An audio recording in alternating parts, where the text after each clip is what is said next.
How many of you have seen the movie Transformers? How many of you have seen it and you don't want to admit that you've seen it?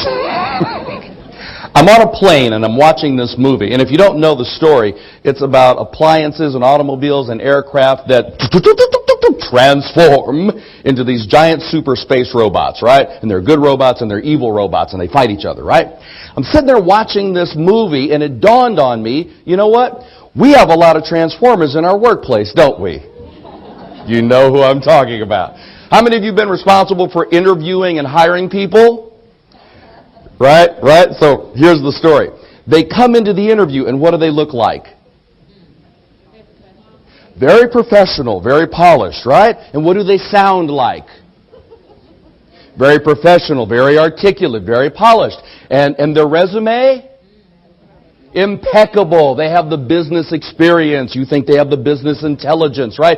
And they pass the drug test and the background check, right? Because some of you are holding out for that. Did they pass? They pass it, and then you hire them. And then you step back, and you watch for a few days, a few weeks, for a few months, and then with some of them, they transform. And what do they transform into?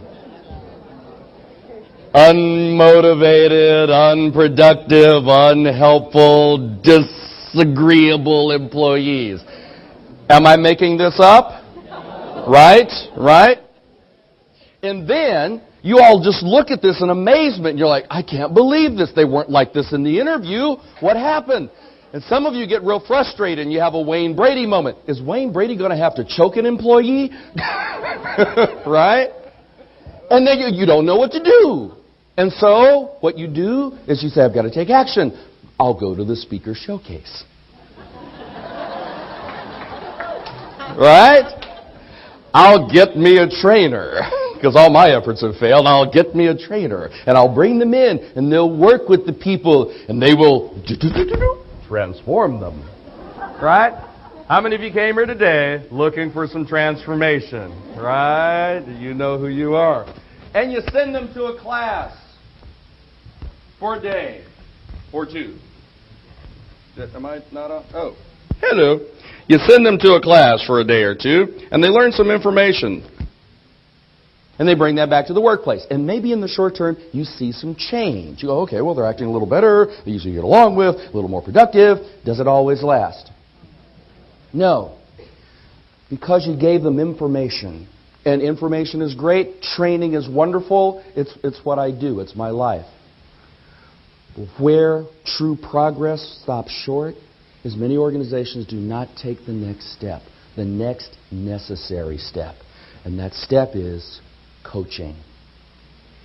Having someone who can provide consistent feedback, who can act as an objective, supportive presence in that person's life, in their development, to follow up on and inspect what you expect. Are you with me here? We don't do that. We fall short. And in many cases, information is great, but if you don't have transformation, then that information goes astray. How many of you have heard of the old phrase, knowledge is power? Is that true? Yes. Well, if we're going to transform, sometimes we have to challenge what we know or what we think we know. If we could download all the contents of all the books and magazines and libraries and the internet and university into your brain, all that knowledge, would all that knowledge be power? Only if you apply it. If you don't apply it, then what does it do for you? Nothing. It just clogs up your head. Knowledge is not power. It is only potential power that becomes real when you use it. And in many cases, people come back from training, they apply what they learn for a short period of time. Coaching is about working with that person on a regular basis. In many cases, for weeks, for months, to ensure that they have transformed. Ladies and gentlemen, what we're talking about is changing habits. What you're talking about is changing habits.